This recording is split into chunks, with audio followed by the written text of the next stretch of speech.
दोस्तों, कुछ रिश्ते खुशियां नहीं बल्कि डरावनी सच्चाइयां लिख जाते हैं।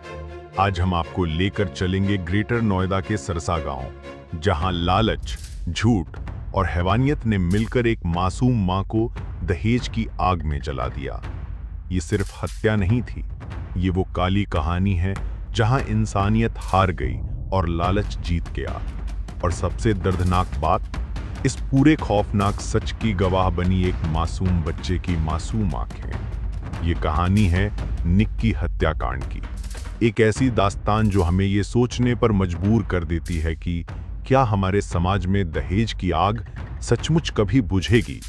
तो आइए तारीख दर तारीख, सबूत दर सबूत जानते हैं इस हत्याकांड की पूरी सच्चाई। मैं हूं अभिषेक और आप देख रहे हैं ट्रू क्राइम भारत। 2016 में निक्की की शादी विपिन भाटी से होती है। मायके वाले शादी में अपनी हैसियत से बढ़कर दहेज में स्कॉर्पियो एसयूवी, रॉयल एनफील्ड, नकद पैसा और गहने देते हैं। लेकिन इसके बाद भी दहेज की मांगे रुकती नहीं। कथित तौर पर 36 लाख रुपए की अतिरिक्त मांग, जो धीरे धीरे तनाव, ताने और प्रताड़ना में बदलती जाती है। समय के साथ दहेज की मांगें बढ़ती गईं और निक्की पर लगातार शारीरिक और मानसिक दोनों तरह की प्रताड़ना की गई। 21 अगस्त 2025 को गुरुवार की शाम को निक्की के साथ अत्याचार किया गया। उन्हें रोककर बिजली तेल जैसे ज्वलनशील पदार्थ डाला गया, फिर आग लगा दी गई। ये दृश्य बहन कंचन ने कैमरे में कैद किया। दिल्ली की फोर्टिस अस्पताल में इलाज के दौरान उसे सफदरजंग अस्पताल रेफर किया गया, लेकिन रास्ते में ही निक्की की मृत्यु हो गई।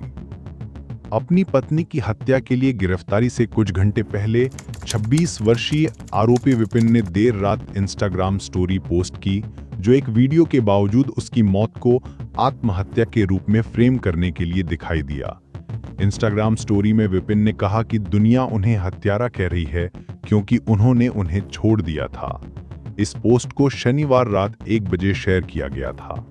तुमने मुझे क्यों नहीं बताया कि क्या हुआ था? तुमने मुझे क्यों छोड़ दिया?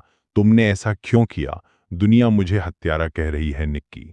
एक फॉलोअप तस्वीर में विपिन ने कहा, मेरे साथ बहुत गलत हो रहा है तुम्हारे जाने के बाद। एक अन्य इंस्टाग्राम स्टोरी में विपिन और निक्की मुस्कुराते हुए एक वीडियो दिखाया गया, जिसके कैप्शन में लिखा है, मैं तबाह हो गया, मैं बर्बाद हो गया, अब मेरे पास कुछ नहीं बचा है। कंचन की शिकायत के आधार पर दर्ज एफआईआर के मुताबिक निक्की के साथ उसके पति और सास दया ने गुरुवार शाम को मारपीट की थी। जब कंचन ने हस्तक्षेप किया तो उसे भी पीटा गया। विपिन ने कथित तौर पर निक्की पर ज्वलनशील पदार्थ डालकर आग लगा दी।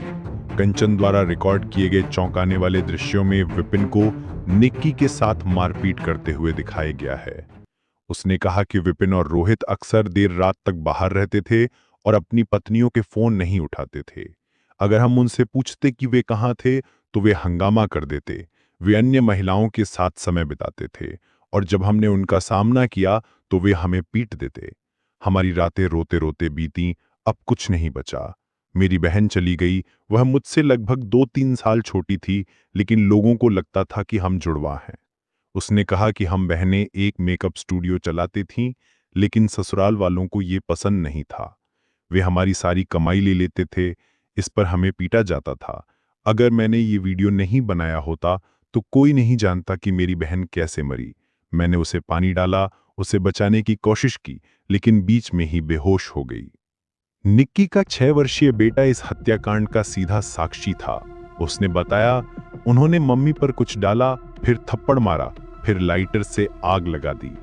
उसकी बहन की शिकायत पर कासना पुलिस थाने में पीड़िता के पति साले रोहित भाटी, सास दया और ससुर सतवीर के खिलाफ मामला दर्ज किया गया है।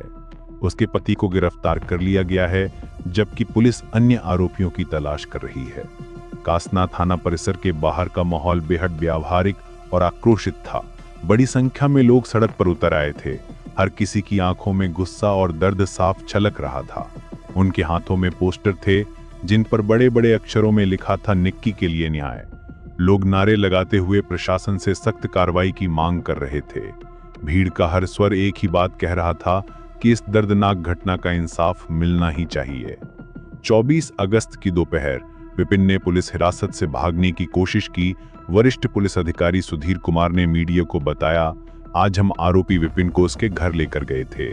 हमारा मकसद सिर्फ इतना था कि उस बोतल को बरामद किया जा सके, वही बोतल जिसमें निक्की को जलाने के लिए ज्वलनशील तरल भरा गया था।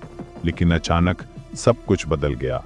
जैसे ही मौके पर पहुंचे, विपिन ने चालाकी से एक पुलिसकर्मी की पिस्तौल झपट ली और बिना किसी चेतावनी के अंधाधुंध फायरिंग शुरू कर दी।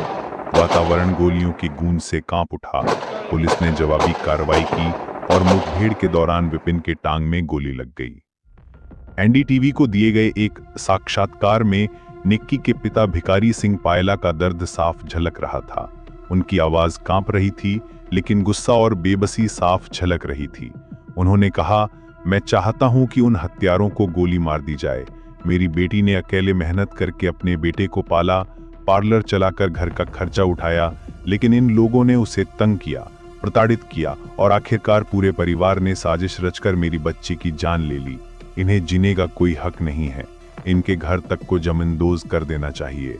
ये बयान उन्होंने उस वक्त दिया था जब कुछ ही घंटों बाद आरोपी विपिन ने पुलिस हिरासत से भागने की कोशिश की और पुलिस को गोली चलानी पड़ी।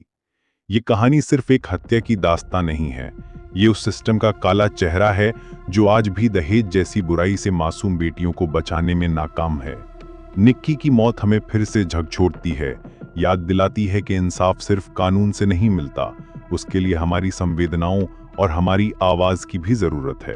दहेज, हिंसा और दर्द का ये सिलसिला तब तक नहीं रुकेगा जब तक हम सब मिलकर इसके खिलाफ खड़े नहीं होंगे। दोस्तों, इस मामले पर आपकी राय क्या है? हमें कमेंट्स में जरूर बताइए। और अगर आप चाहते हैं कि इस तरह की रियल क्राइम स्टोरीज का सच्चा ब्रेकडाउन आपके सामने लाते रहें, तो चैनल को लाइक, सब्सक्राइब और शेयर करना मत भूलिएगा, क्योंकि आपका सपोर्ट ही हमारी ताकत है और इसी से हम हर सच, हर कहानी आप तक पहुंचा पाएंगे।